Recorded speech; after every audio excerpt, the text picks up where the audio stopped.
What? Ah, we need to wait till they go live. Okay.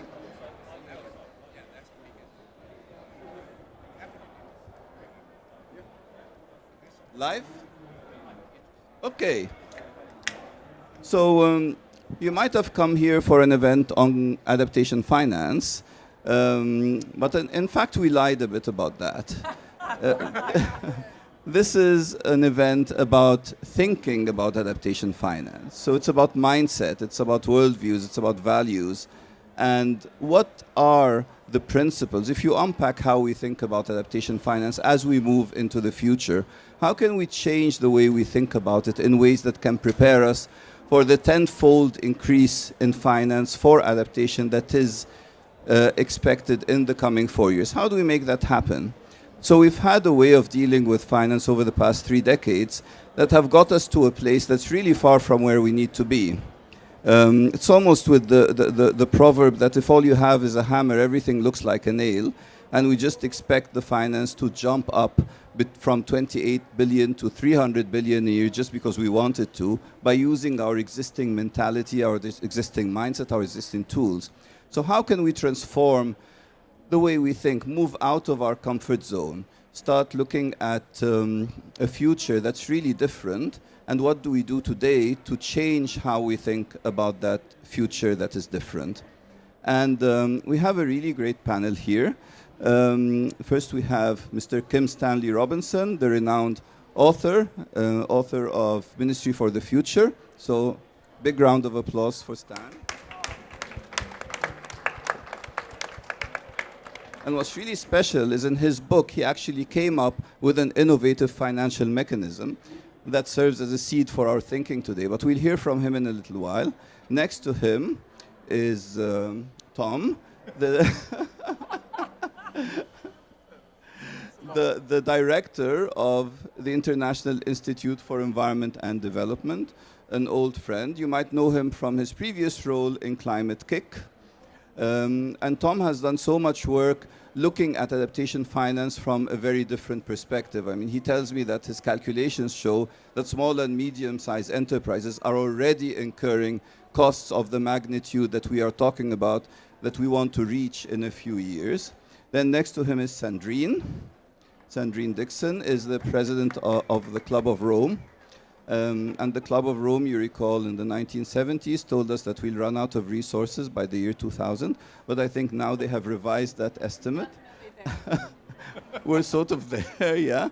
So Sandrine has an amazing geopolitical outlook and is always the out-of-the-box thinker of how we can move from here to a very different world.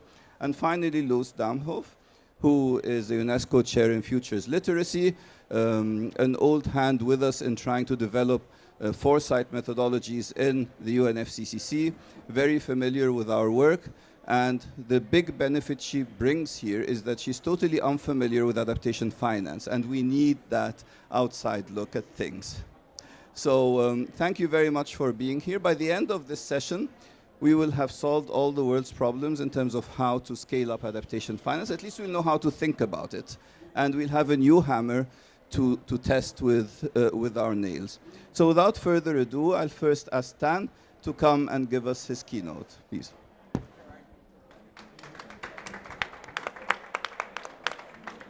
Thank you, Yusuf. It's a pleasure to be here and to take on this topic. And I'm going to speak briefly to introduce the panel in this discussion of innovative climate finance. Let's think about the money. It's always important. Follow the money. This is the advice for every detective in every detective story, to find the criminal involved. And the need for money for climate adaptation has been described as being perhaps $1.5 trillion per year. And of course, as we all know, we're nowhere near that. So as we follow the money, we need another detective slogan with a Latin title, cui bono, who benefits from this money, and also who is benefiting from the lack of the money. And there it would be cui perdest. Who does it profit? And these are not the same things. Who does it benefit? Who does it profit? That isn't the same crowd. So I want to say that the world GDP is approximately $110 trillion per year. So the necessity for climate repair is about 1 to 2% of the world's GDP. In some senses, that's quite small because you're keeping alive the biosphere that you depend on for all the rest of the GDP. In other senses, 1 to 2% of what everybody on Earth does is quite large. And the idea that it is being devoted to building what you might call an extensive sewage system for all of humanity's sewage, including its fossil fuel emissions, and that the sewage is already out in the landscape and has to be recovered from the atmosphere and the landscape rather than caught as it was leaving in ordinary sewage systems, represents a huge challenge, and that's why there's so much money involved. I'm going to just make a quick list of some methods that I have heard about that could provide the financing that we're talking about here. The International Monetary Fund has special drawing rights. Now, these special drawing rights are for countries in trouble in paying their debts, sometimes to the IMF. But in any case, the IMF can intervene and distribute special drawing rights, which are funds, they're loans that do not have to be paid back. That sounds like a grant to me. That sounds like a gift, a loan that doesn't have to be paid back. I think they call it special drawing rights to obscure what they are doing from certain right-wing governments that fund the IMF, because they are giving money to countries in trouble to save those countries. That's what it comes down to. Look it up. They have distributed $500 billion. Financial distress and climate distress are not the same thing, but I offer this as an example of an instrument that could be possible. Then also, the OECD recently required all of its member states to inflict a 15% minimum corporate tax. To be in the OECD, which countries want to be, it's a club that is desirable somehow, you have to impose that tax on your corporations. This helped to kill tax havens. And it was the OECD going out of their lane and inventing something new, a new instrument. And it's kind of working. It has been instantly attacked because there's so many ways to dodge taxes for corporations, but it exists. And it's 15%. What if it was bumped to 18% and the extra 3% given to climate repair? It's another possibility, and it shows how mechanisms work out of official bodies. Wealth taxes. These are sometimes called billionaire taxes, and that's sometimes just called progressive taxation. The more money you make, the more money you pay in taxes. It's Keynesian. It had a history in the mid-20th century that was quite robust. It got killed by neoliberalism, but it could be brought back as an ordinary action for nation-state governments to impose progressive taxations. And if some of that was dedicated to climate work, then you would it has to be pointed out that the wealthiest 1% of people, since the Paris Agreement was signed 10 years ago, is $33 trillion more wealthy than they were 10 years ago. If $1.5 trillion of that was recovered by taxation and plowed back into climate repair work, it would also benefit the billionaires. There's also just simply Thomas Piketty with his tax plans and his student Gabriel Zuckman. They're now called Zuckman taxes. This is it's a derivation of ordinary progressive taxation from Keynes, but it also is very specific. It's not, you tax progressively, of course, but not just incomes, but also assets. And not just individuals, but also corporations. An asset tax that is progressive, so the bigger the corporation, the bigger tax they pay, would be an antitrust, anti-monopoly mechanism, because the lawyers of these corporations would advise them to break up into smaller units in order to lower their tax rates, and it would be a very powerful mechanism to reduce the power of monopolies and of the giant corporations. So these Zuckman taxes, it was proposed as legislation in France just recently. It did not pass, but good ideas don't always pass on their first time through. There's also simply carbon taxes, and you could call them a carbon surcharge for flying, for shipping, and for all use of carbon. And again, this could be progressive. The more carbon you burn, the higher taxes you pay on it. But a few pennies on each flight mile, a few dollars on each shipping mile could quickly collect an awful lot of tax that is actually taxing carbon. Carbon use would therefore go down. And although there's this thing that people do, oh, carbon taxes, we tried that 30 years ago, 20 years ago, 10 years ago, it didn't work, people don't like them. First of all, you could just call it paying the true cost, or saving the climate, or keeping your extended body healthy. In other words, it's not just taxes in the ordinary sense of I own this and the government is taking it from me, which is a kind of a slogan or a myth. It's more a matter of paying the true cost of the travel and the burning of carbon that we do. Then also the carbon coin. Oh my gosh, I've got to rush through this list to keep my promise to Yusuf here. The carbon coin is in my book. If you pull down a ton of carbon, you get paid for it. And not with cryptocurrencies, but with fiat currency, with real money. The central banks would be necessary to pay it because the more carbon you brought down, the more money would have to be paid out. But it would be good for the world if the business of bringing carbon out of the atmosphere was a true business. It would be need to paid for by central governments. Then also, well, the fossil fuel subsidies since Paris amount to something like $800 billion. That's government giving money to the fossil fuel industries. There needs to be some kind of seizure of the fossil fuel subsidies to make them green subsidies, and then suddenly you've got the financing that you need, no problem. And lastly, central carbon quantitative easing, that the central banks gather together and simply generate $1.5 trillion in new money that is spent first on green causes. And I have to say that the central banks of the world generated $8 to $15 trillion in 2008, about $15 trillion in 2020 when the pandemic struck. We can quantitative ease, and therefore the Network for Greening the Financial Services, which is about 180 central banks, including all the big ones, except for the US, who recently left, which makes me think we also ought to impose a stupidity tax on the United States when they come back into the world system, and they should pay up for the crimes of these Trump years. So with that, I'll just say, it's about public, not private. The billionaires don't have enough money. We fetishize the billionaires, but the most rich person on earth would be bankrupted in 1 year by the necessity of what we need for climate financing. It has to be public, it has to be central, it has to be fiat. It's not a cryptocurrency scam. And this is at least my opinion to stimulate the rest of the conversation with the group here. So, oh God, I've gone long, but I'm done. Thank you, Stan. That was really enlightening.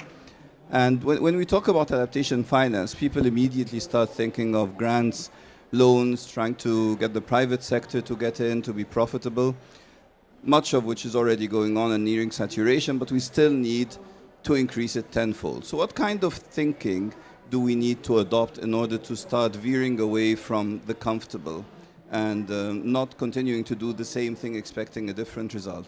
So I'll first give the floor now to Luz, who will tell us more about this type of thinking. How do we inject some capacity in our minds to relieve ourselves, to forget the assumptions that are holding us back, and open up our minds to be able to think of all the other possibilities. As we said, Luz is an expert on futures literacy, so we'll get that perspective and then move on to geopolitics and more finance-related stuff. So by the end of this discussion, we'll have a really clear idea of how to go forward. So Luz, it's all yours. Thank you, and thank you for this talk as well. Yes, my name is Loes. I'm a futurist, which I also always find a little bit of an uncomfortable label, because I think we all use the future all the time. So therefore, we're all futurists. And you said I'm not a finance expert, but at the same time, we use finance. We work with finance. We live with finance. We use it all the time. So in that sense, that I think it makes us all experts as well. I don't study futures. I study how people think about the future. For the simple reasons that the future does not exist, but is very powerful. It has a huge impact on how we think and what we do in the present. Oh, thank you. Very subtle hint. Is this better? Okay, good. I'm sorry. I thought it was almost eating it up. So the future does not exist, but at the same time is very, very powerful. Every time we think about the future, we make an assumption that changes the present. Yeah? So my futures work is not about finding solutions in the near future, but actually opening up our imagination to understand what assumptions we make if we think about the future. The reason, if we want to talk about finance, it's so incredibly hard to come up with a new system because we're collectively suffering from the poverty of imagination. As futurists, among futurists, we often say that it's easier to imagine the end of the world than it is to imagine the end of capitalism. And this poverty of imagination, that means that we need to train a certain muscle to really go beyond what the topic is about, even go beyond solutionalism, but actually go to the question that is underneath the question. So for me, the future of finance or systems is not about finance or money, it's about value. Yeah? So what is valuable to us? And just to give an example of the work that I do, I would ask people to imagine a scenario 50 or 100 years from now where there's no quantity, there are no numbers. What would it mean to live in a world where we cannot quantify or measure something because we do not have the tools to think about it? So how would we know if something is valuable to us? Maybe it's because our heart beats faster, or we start sweating, or we start smiling, or something happens in our physiology that makes something valuable. What would the world look like if we would live in a world like that? Yeah? What would the future look like? So for me, futures thinking is never about finding a quick solution or a quick fix. So it's really understanding what matters to us most and really understanding what are the values underneath. And you can really do that if you extrapolate yourself to the far future, not because that is doable or predictable or probable, because it teaches us something about the present. So I want to close this. Excuse me. I want to close this off to invite you and invite in this conversation later on to not think about new systems before we let the old ones die and before we really get to a certain base where we talk about something that is different than talk about the system, talking about what values and what really matters to us. So I just want to leave it here from now. Did you hear me? Okay. Good. Okay, good. Thanks, Luz. And I think a big component of what you said centers around differentiating between cost, values, and value. And with this, we transition to Sandrine. And this one, we'll make it difficult for her now. So Sandrine, imagine the whole world was one country. How would that make our thinking about finance and adaptation different? Because right now we're always sitting in this comfort zone that we consist of 200 different countries. There are borders, there are self-interests, etc. How should the world change the thing if it was a world of solidarity, if it was a world where everyone really felt they belonged to humanity rather than belong to a national entity? Thank you, Yusuf. And let me also just do a big shout out to Yusuf. I don't know if you know the incredible out-of-the-box thinking that Yusuf is trying to permeate throughout the UNFCCC, and the way in which he has also responded to many of our calls for reform and rethinking and really blue sky thinking. So I really want to honor you for that. There could not be a better way to talk about Earth for all. If we actually anchored ourselves in those values, we would be actually one Earth, one country, one locality, one community. And interestingly enough, the book that we wrote, myself and Johan Rockström and economists like Jayati Ghosh and others, are very much anchored in every single solution that you heard from Stan. Comes out in the book. But it comes out from an analysis that we undertook called system dynamic modeling. So an integrated approach, if you look at an integrated approach, it leads you to these recommendations. And that integrated approach is anchored in the reality that within the present and within the future, we will not meet our decarbonization targets. We will not deal with climate change unless we take into consideration poverty and inequality. So the first question is, how do we anchor that into our systems? And that brings me to my ethos, which is having been the president of the Club of Rome. Some of you who may know about the Club of Rome, we are systems thinkers, but we are also anchored in the very deep thought that actually we have to move beyond growth. So we will not get to those incredible recommendations if we do not change our over-financialized economy. Whether it be for a country, and we have 5 countries that have moved beyond growth, that have used actually that value-based decision-making, that value-based thinking, and integrated it into new indicators. So they've buffered GDP, and they've addressed indicators that are value-based. Value-based in terms of placing a value on nature, value-based in terms of placing a value on human health, value-based in terms of taxing those that need to be taxed so that they pay back in the system. Now, that is both the wealthiest in terms of the wealth tax, but it's also the big corporations, the fossil fuel companies, 2.8 billion in windfall profits that need to be taxed so that we start to cost the externalities. I think what is really important, though, is if we are thinking ourselves as one system that needs to anchor brand new value-based financial and economic systems into that one system, we have to think about the elephants in the room and what we're up against. And so here's my provocation, because we do have big blind spots and we have big elephants. I talk about the 6 M's, because the only way that we will get to people, planet, and prosperity is if we actually obliterate power, profit, and patriarchy. And the 6 M's are linked to that. The first M is monarchy. We have a world, and we could think about that world of the future as getting increasingly authoritarian, and that is not what we want. That's the real politics of today. That's the geopolitics that are playing out. That monarchy, and we can point to one, but we can point to many others. The one that I'm pointing to is the one that carries the same accent that I'm speaking to you with. That monarchy is purely determined as ensuring that it owns all materials. This is not a distributed ownership. That is not respecting where the materials are from. This is not respecting natural resources. It's actually hovering over those materials, buying those materials, oppressing those people that might have access to those materials so that they have access. But also molecules. Molecules both in terms of our river systems, our water systems, in order to help the AI revolution, which is fueled by tech-bro-feudalism, but also the molecules that are brown versus green, which is why we see a backlash now in terms of fossil fuel companies. It also is pushing militarization and the way in which we're moving away from peace towards increased militarization.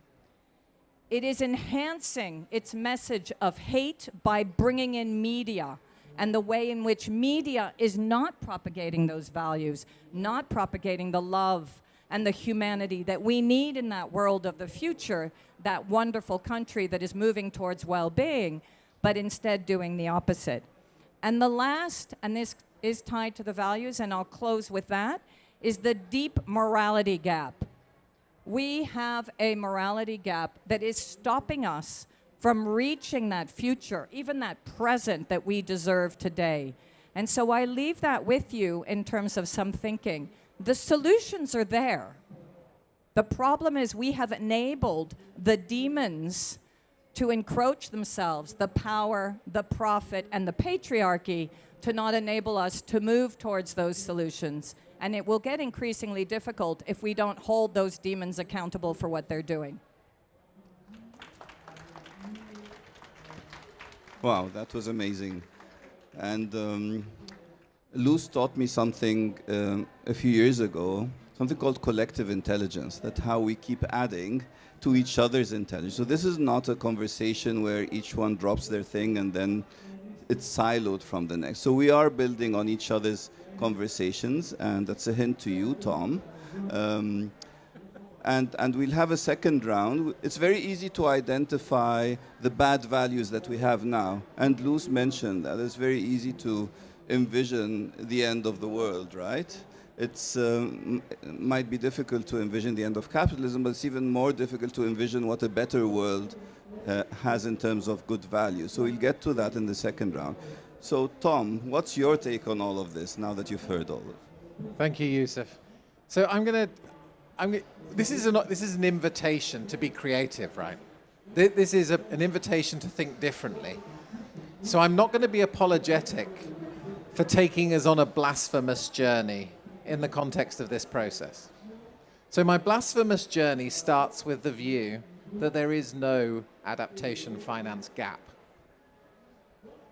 It is simply a construct of the process that we've built that is around separating adaptation finance from the broader world of finance and looking at a global distribution from an Annex 1 to an Annex 2 set of countries where you look at it through the lens of a gap. There is no finance for adaptation gap, and let me tell you why. The four biggest sources of finance for adaptation we never talk about. First one, remittance flows. What families send to each other around the world to help people cope with challenges. Second, the money that every small business on the planet spends to keep itself going in the face of adversity. We did a little study on this. 9 countries alone in the global south, those small businesses, we remember that make up most of the economy, 90+%, spent $360 billion on adaptation. Third, community savings schemes. We've had for centuries a model of dealing with climate impacts. Hyperlocal community savings schemes that you pay into each month, and then somebody who's badly impacted gets the payout. That's been an institution of society all along. We never talk about it here. Fourth, social protection, social welfare schemes is starting to bleed into this a little bit, but it is the primary redistribution mechanism of wealth on our planet. We're talking hundreds of billions every year that moves from a taxation system to people most vulnerable. 4 sources of adaptation finance, or finance for adaptation, that we never talk about. They are the institutions of our society that help us deal with shocks and stresses. We've always had them. We've had many of them already. This is the nature of where we have. What we're talking about here is adaptation finance separated from that is about a transfer from north to south, that then we hold ourselves and we beat ourselves over the head by the fact that we're not able to meet that gap. And I don't think we're going to close that gap with the same thinking that we've got today, compared to what would it take to actually enhance the systems that society already has to actually deal with shocks and stresses and help people adapt, that we're not really enhancing. We've separated them out into projects. We've separated out into a bureaucracy that clearly doesn't work, and we've created a landscape that beats ourselves over the head that we can't now make it happen. Let me just take you through another couple of provocations here about Yusuf's question about if we were to imagine the world as one, what would we do? Actually, we've designed a financial instrument, a perfectly good financial instrument that is about the world as one. It's about redistribution of the risk. It's called insurance. And we use insurance phenomenally badly at the moment in terms of dealing with climate risk, right? We price contracts on an annual basis. We don't provide any fundamental incentive to reduce risk or support adaptation. We don't look ahead and actually think, what would it really take to extend the institution of insurance by considering future risk? It doesn't really happen. And we've got a situation where the full commercial insurance industry actually spends at least half of its asset base, the premiums that you pay in investing in bad things for the climate that fundamentally undermines the institution of insurance and affordability. It's nuts. We've designed a system of commercial insurance that just simply doesn't work for where we are now. But it's also not beyond the wit, I think, collectively, to think about what does that institution of insurance in sharing risk around the planet and helping deal with the covariate climate shocks, how would we change that to be able to actually help? With actually, in the modeling that we've done, really very low cost. But because we've anchored everything in a nation-state logic, we're only writing contracts within nation states or within particular businesses, we miss the opportunity to think much more globally and collectively, collective intelligence about what it would take to design something quite different. My point that I'm wanting to raise here, this is not about imagining an innovative future where you need a lot of new fangled financial instruments that some politically we're going to need to be able to sign off. You know, the taxation, we've tried on taxation in many, many different ways for a long time. My point is we've got the institutions of finance already that can be enhanced and built on, and that therefore, if we start from the premise that there is no adaptation finance gap, we need a financial system that genuinely shares the risk, much of which we've already got. We will switch to a mindset where we can actually think about abundance and solutions rather than beat ourselves up at the head about what we haven't got. That's amazing. And I think it's probably the first time that people here are hearing that we're already paying the 300 billion. We're just focusing on who is paying to whom. In fact, if the international community does not provide adaptation funding, someone else will, either through cash or through lives lost or morbidity or all kinds of other forms of payment. And insurance, you're saying we've sort of limited it to insurance over space, but not over time. And there's ample opportunities there to move into that space. So imagine if history is being taught to your grandkids and they're being told, okay, 10,000 years ago, we had the agricultural revolution. The second big change was 200 years ago. We had the industrial revolution.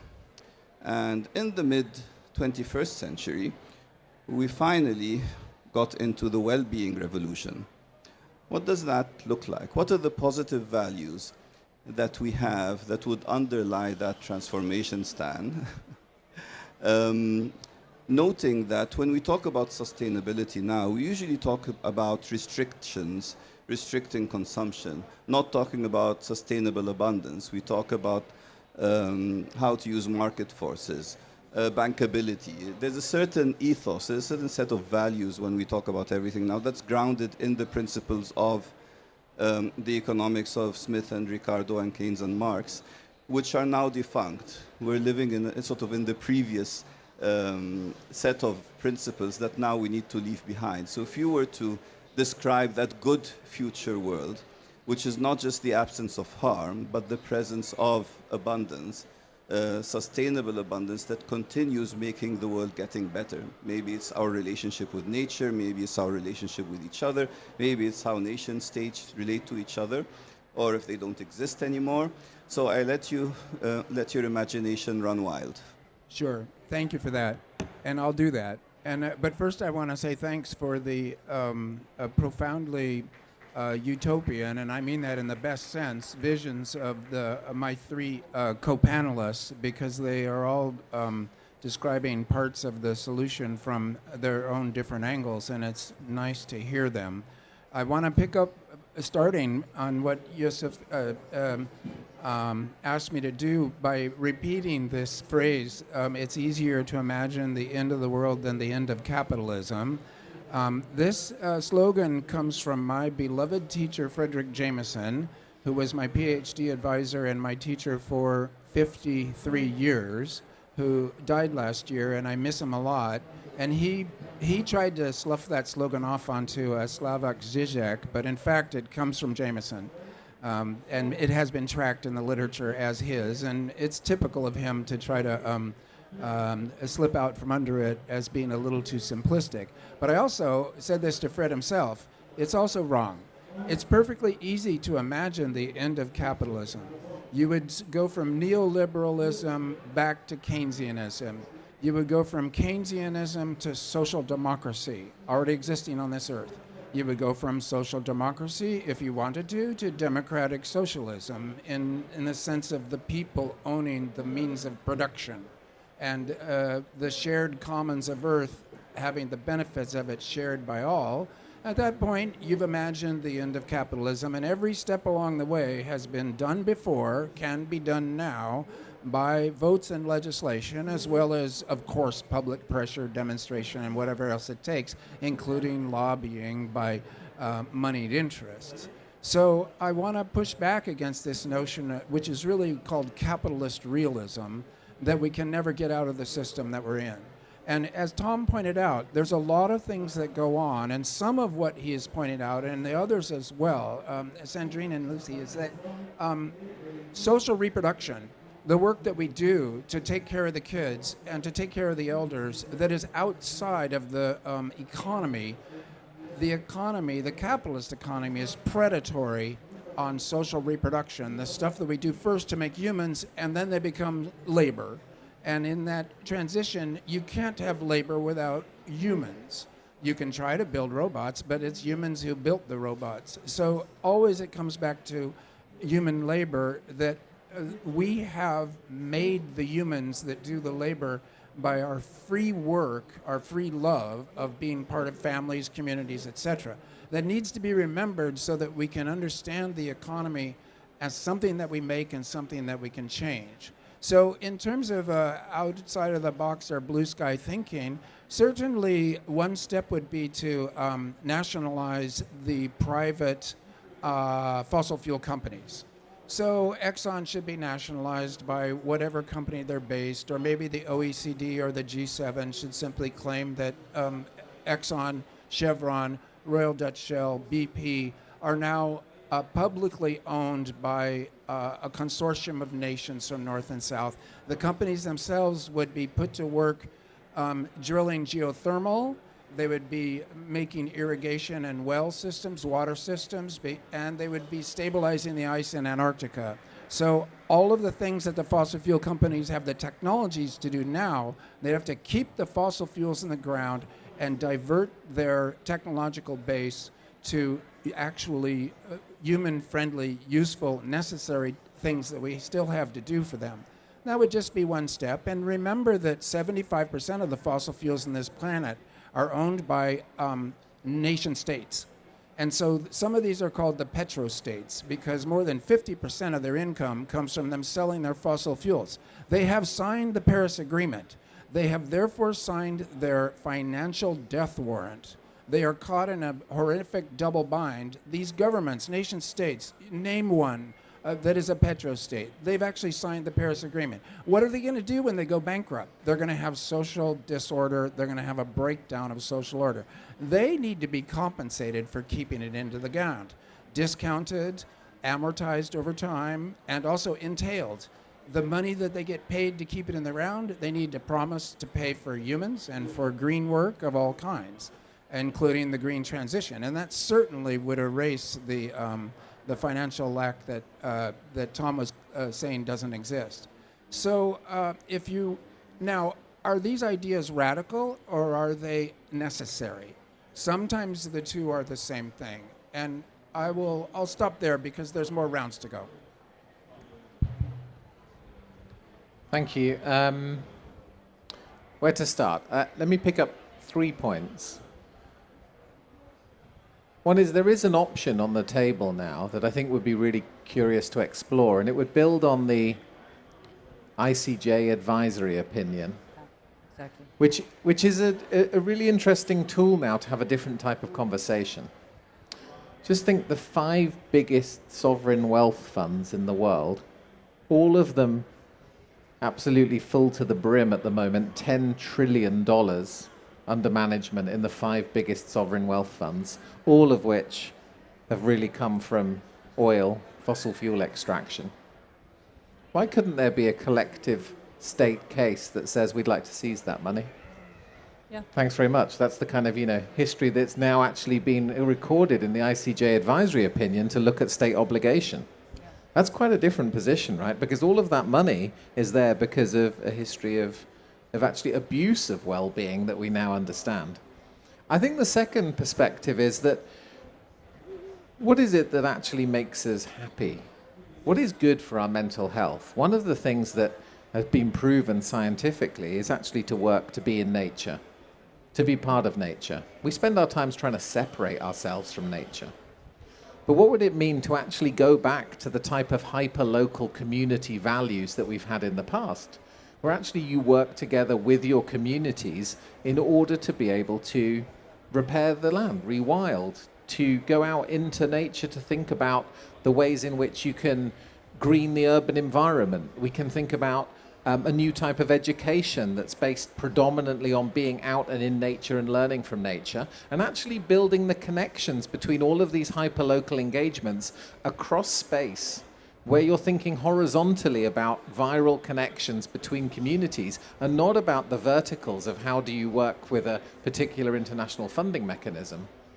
And that the well-being change that you would receive or what you would see in that type of change could potentially be also supported by the fact that we've got to collectively restore nature, and actually having both the well-being benefit and the kind of climate and planetary benefit of a massive rewilding push through a hyperlocal dense network of kind of cellular structures is something that would lend itself to that well-being revolution.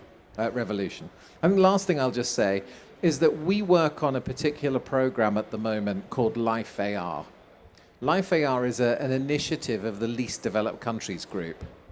And at the root of Life AR is a really interesting premise. It's saying, let's move away from the idea that there is somebody who holds the money and holds the power, and somebody who writes a proposal and makes a request for money, but instead completely base the relationships on solidarity, on an acknowledgement that actually we're in this together, that the underlying value set of that multilateral cooperation, so it involves 10 least developed countries and 11 rich countries who are signatories, is that this isn't about talking about donor-recipient anymore. It isn't talking about a kind of a value system based around accountability and control. It is based around solidarity and trust. What would it mean then for our well-being if we designed our institutional cooperation around the world based on the values of solidarity and trust, rather than on the values of power and control? And Life AR is a really interesting example that's starting to work at a really significant scale of shows what's possible in terms of the shift of mindset if you come into it with that different value base. Thanks. How beautiful. Thank you, Tom. Really.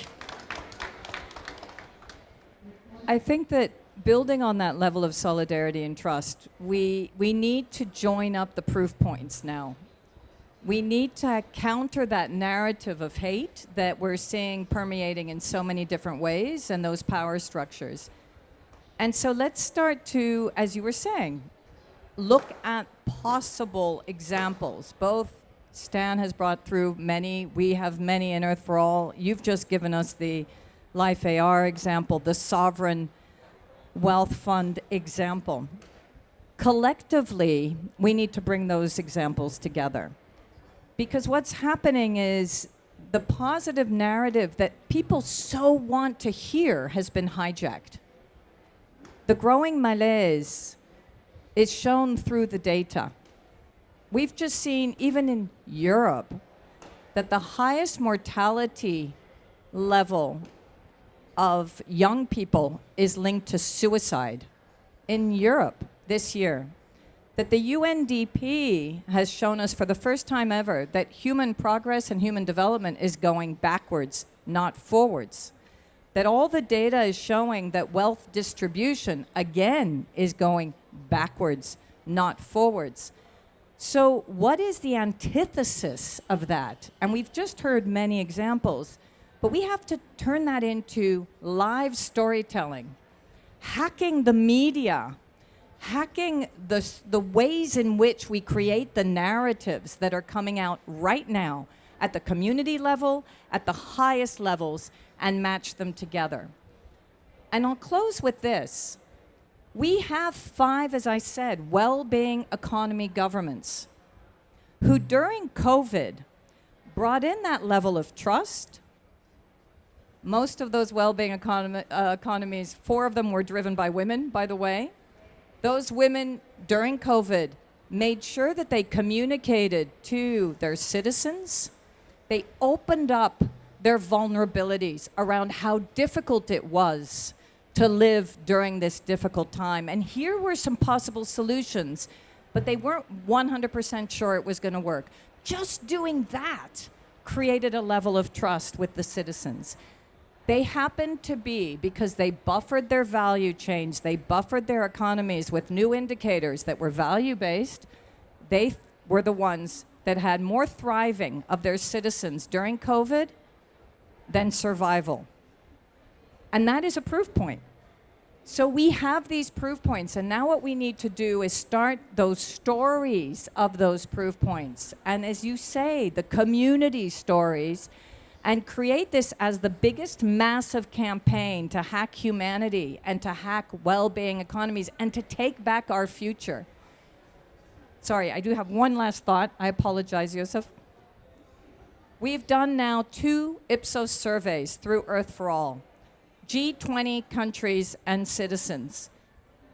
And here's the fascinating part, is we're being told by the populists that citizens don't believe in climate change, that citizens want something else, that they want to go back to neoliberal, that they're actually embracing capitalism, et cetera, et cetera. It's all wrong.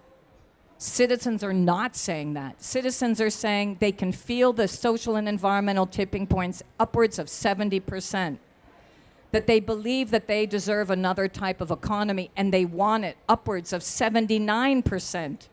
That they are feeling the impact of climate change here in Brazil by 91%. So we have to call bullshit on that other campaign that is trying to create this alternative future that's not the one that we want. Hack those data and create our own narrative so that we make it to that alternative future that we deserve. Okay, this is, if you're the last and if it goes like this back, I have to respond. There's so many things I want to respond to. But a couple of things I'll keep it. So first of all, I travel all over the world asking people basically a couple of questions. One is, what is your probable future in about 50 or 100 years? And what happens then is that people often describe a future which is very tech heavy. The second question is, what is your desirable future in 50 or 100 years? Then it comes to what you were describing, back to nature, off the grid. Yeah? It's really interesting to me that how often we anticipate on one particular future, that our actions and decisions are based on one, but we are ignoring the other one. Both of them do not exist. The probable nor the desirable future only exists in our imagination.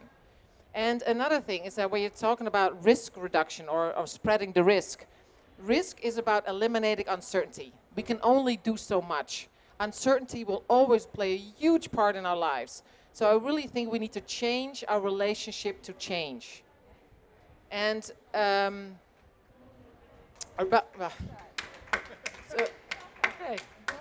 thanks.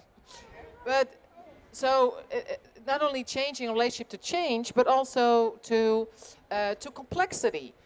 Trust, I said it yesterday, trust is a poor substitute for complexity, Nicholas Luhmann. So it's so we say, what is a world based on trust? We trust all the time because we cannot grasp complex systems, right? So we really need to think about how complexity and change play a part in our lives. And the last bit I really want to make for really still the imagining the impossible. I think it is super important to imagining the impossible. There is no better future for all that we all like. This is what I know. One person's dream is another person's nightmare. There is no consensus possible, so we should let go of that desire. If you talk about we, who are we? We here?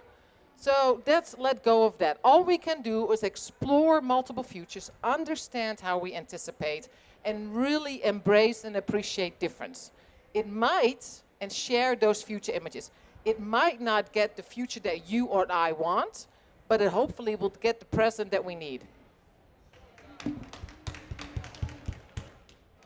Well, please, one more round of applause for all our very distinguished panelists. I couldn't have dreamt for a better conversation. We heard about solidarity and trust as the mainstays of the future. We heard of the existence of ideas today that can be scaled up or can be tweaked to create that type of future that we're looking at. We need to change our relationship to change, and we need to deal with truth and disinformation. And we actually have an event tomorrow specifically about disinformation in the Climate Change Pavilion if you're interested. One addition from my side, I think we need a vernacular terminology that can help us describe a future in positive terms. We have really elaborate terminology for describing risks and uncertainties and crises and losses, much less words to be able to describe a positive future based on trust, a future based on solidarity and all other positive attributes that we are aspiring to. So before we finish, we have a couple of surprises, and I will call Jesper Hornberg here, the CEO of the Global Resilience Partnership, to introduce them. Come over, Jesper.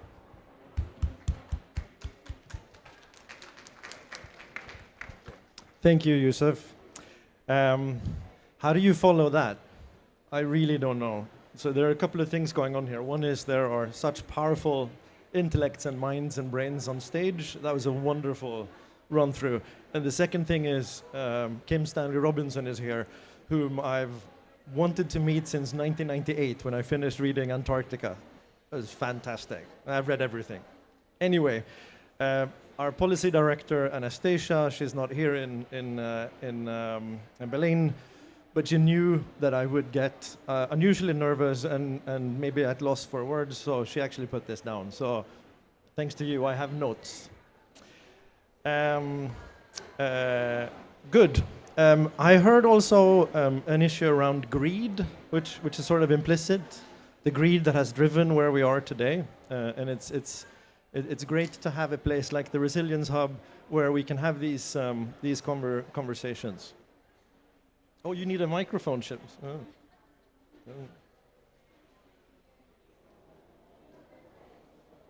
Here, stand here.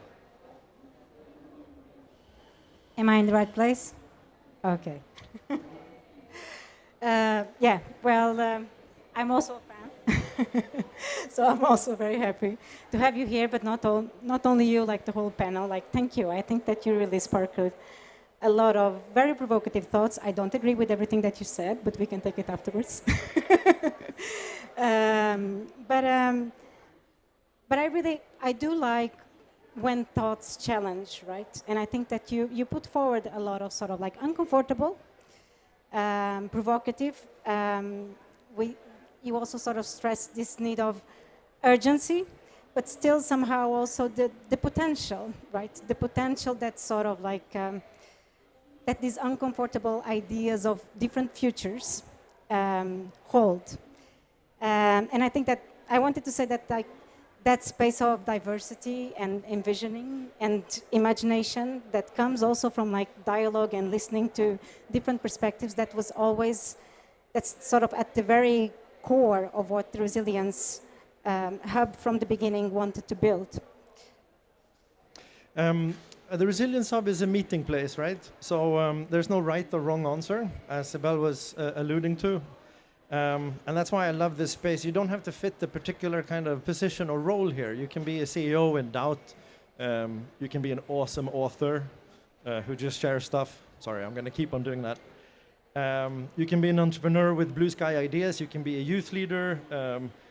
Or you can be like me, often in doubt, often feeling inadequate, but trying my best and getting people to come into that space in the safety and the trust that the panel was talking about, I think is very important. Yeah, I totally agree with you, Jesper. I think that the hub has been really aiming, and I think that we have done it also, like to convene this space for diversity, for honest conversations, and also, to be honest, because we refuse to play it safe, and I think that's also like important to say. My notes are not as organized as Jesper's. But I think it's important to say, especially in the COP space, where we see like over and over and across all these pavilions, how people do choose the easiest way, right? And having like conversations where everyone agrees with each other or everyone thinks alike. And I think that from day one at COP26, so 5 years ago, the Resilience Hub has been like sort of bringing together voices that often don't get at the same table. From like local leaders to finance ministries, to youth leaders, to CEOs of companies, insurance, rap artists, and policymakers. And I know that Baba will come on stage soon, and I have seen you around in different pavilions also, and I think you have been playing a fantastic role in sort of like communicating, getting us like new words or new ways to communicate difficult things. And these connections, like across these different perspectives that have been present at the hub, like different ways of feeling, of doing, of expressing, they are really at the very core of our DNA, I would say. And it's not just optics, as in we don't gather people to tick boxes. It is messy. We work with resilience. It's creative, and it takes everyone, and it takes all these thoughts. We talked about a collective intellect. I think of it as a hive mind sometimes. And if we play that right, it can be extremely powerful. Yeah, and I think like following the very resilience principles, the hub has been changing. It has been evolving every year. I think we have been experimenting, adjusting. Sometimes goes well, sometimes it doesn't, but we also have been sort of innovating. So it's not just a pavilion anymore. I do think that we can say that it's a platform, where new ideas get stress tested, sometimes into difficult discussions, and get reworked and get translated into different contexts. And if we're lucky, they might actually come, be translated into action. And I also want to say that this is not just at COP, but at the Resilience Hub, we do work with the process like through the year, engaging with partners in different formats, and also we are more and more present at the other climate weeks as well. And the platform only exists because we have partners and a community around it, including the sponsors and partners who make it possible. We've talked a bit about the private sector and the responsibility, but we do have some private sector actors that are quite interested in engaging in this space. I just want to highlight a few of those, and also governments that are still working.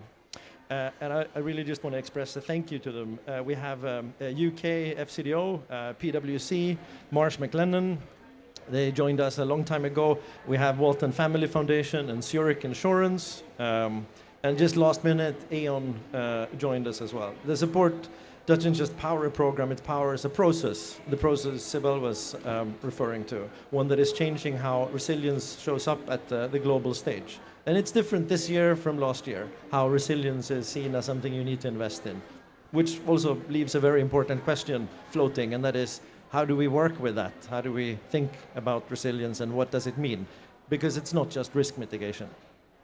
Yeah, and I mean, as you said, Jesper, like our sponsors are really not an homogeneous group, but they are quite cross-sectorial, from governments to foundations to corporates. And we, of course, also want to extend our thanks to the government of Peru that really boldly step up in the challenge of being sort of our regional resilience anchor. Yes, the power of collaboration, right? We also need to thank our regional resilience hub managing partners, and we have a few in the room. I'll just say their names: Fundación Avina, South North, Slum Dwellers International, and ICAD. It's together that we make this a reality, and also thanks to the Race to Resilience campaign that we host. It's great to be the house. So tonight we invite you all, whether it's your first time at the hub, the fifth time, to carry that spirit into the reception. We're going to have a reception here in a minute. We have something really cool coming up before, though. Share something that you're not sure about. Ask questions.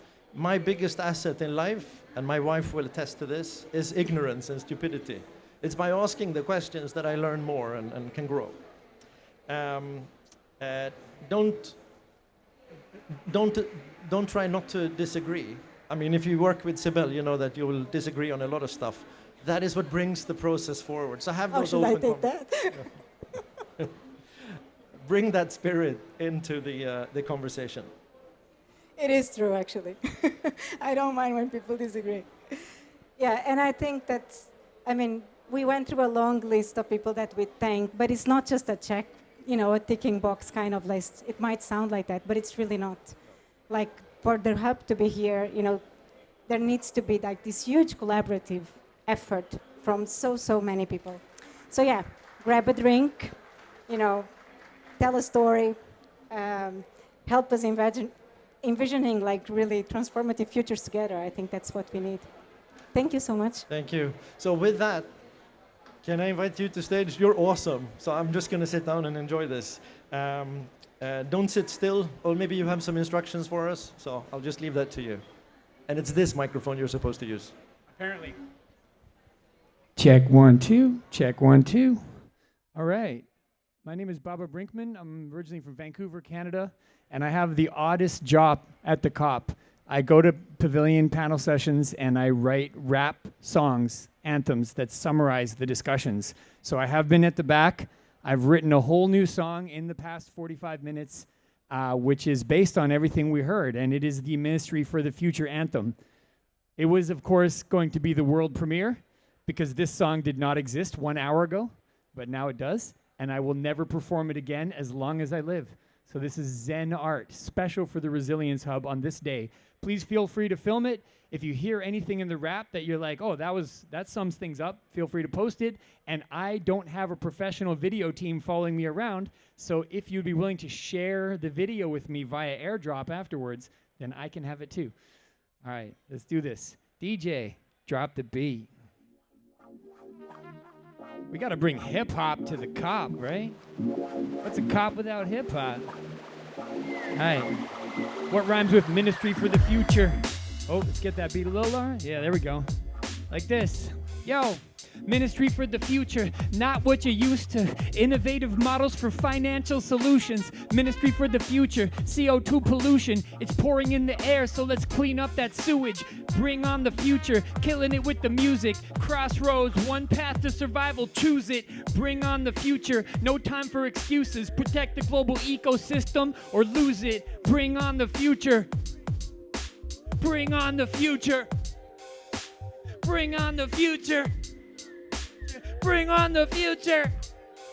Yo, Resilience Hub, address the future problem set. Actions today affect the future consequence. Think about the future while you can, y'all. We need a futurist. Better call Loosh Dam Ha for the future literacy. Adapt to the vision. We can imagine the end of the world, but not capitalism. Yeah, I like getting paid when I rap to the rhythm, but I did this one for free and for the planet system. Loosh hit it with the paradox. The function is this. We can affect the future, but it doesn't exist. The present moves forward. It becomes what it is, an enigma and a paradox, Loosh. What a twist. So check the grooves by Brinkman, New Minds Lincoln. Shout out to Yusuf for his blue sky thinking. At UNFCC, a tough group to manage, but no one does as much for the planet as Yusuf Nassif. So how do you know about the function of growth? Not as much as Sabrine Dixon from the Club of Rome. Sandrine Dixon from the Club of Rome in the year 2000. They said we run out of resources, and it turns out they were right, you know, metaphorically. It's just a bad dream system. The pad mean visions with the reality gap that loves the demon of riches, profit, profitability, and patriarchal mischief. So take the high road, listen to Sandrine Dixon. That's how we move forward with collective intelligence. We have big blind spots in a room with big elephants. The solutions exist. If we can start revealing them, let's bring in the Institute for Environment and Development and look around, y'all. We do have some instruments. We had a long list of provocations. That's what Tom Mitchell did. Developing nations and the South is getting ripped off. And Tom said, there's no gap. And I heard a pin drop, but the system already exists. Mitchell noticed it. I'm talking insurance, welfare, remittance notices. Reinforce the pillars. We can make up our minds to make insurance apply over space and over time. Expand the global mind to make the future obvious. Is an oil-based sovereign wealth fund a public good? The ICJ ruling obviously thought it was. Radical and necessary. Kim Stanley Robinson. Before the warming world rattles off its axis, let's consider Kim Stanley's catalog of taxes, Zuckman taxes, massive corporations. What's the practice? The future is a product of the past. You can't run it backwards. Sovereign back, carbon coin tax and dividend. Carbon is the poison to the planet that we're living in. This is a message to all the world's businesses. A good sewer system is worth investing in. That's Kim Stanley Robinson in his own words. Resilience Hub, taking care of this lone earth. Every one of us, the stakeholders and owners. Resilience Partnerships, Jasper Hornberg, Ministry of the Future. It's not what you used to. Innovative models for financial solutions. Ministry for the Future. CO2 pollution is pouring into the air. Let's clean up the sewage. Bring on the future. Killing it with the music. Crossroads, one path to survival. Choose it. Bring on the future. No time for excuses. Protect the global ecosystem or lose it. Bring on the future.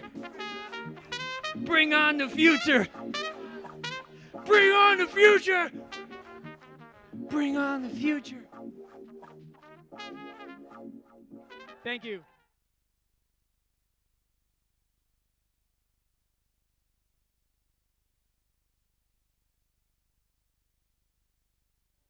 I just wanted to say have a great time at the reception. Thank you to the Resilience Hub for putting this event together and for platforming so many great minds. If anyone is organizing a panel, I could do that at the end. Come talk to me after.